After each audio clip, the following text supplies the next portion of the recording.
আমার ফুলকপির রসাটা দাও। দিচ্ছি গো দিচ্ছি।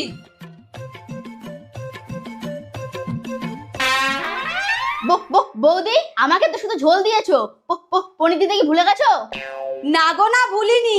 তুমি আমার একমাত্র ননদিনী, তোমাকে শুধু শুধু ঝোল দিয়ে খেতে দিতে পারি? এই নাও তোমার পনির। আর তুমি জানো কি বলেছিলে? আলু ফুলকপির রসা। এই নাও তোমার ফুলকপি, আর এই নাও তোমার আলু। মা, আপনার শুধু আলু। বৌমা এটা কেমন রান্না? মা, এটা হলো অল্প গ্যাসে রান্না করার নতুন পদ্ধতি।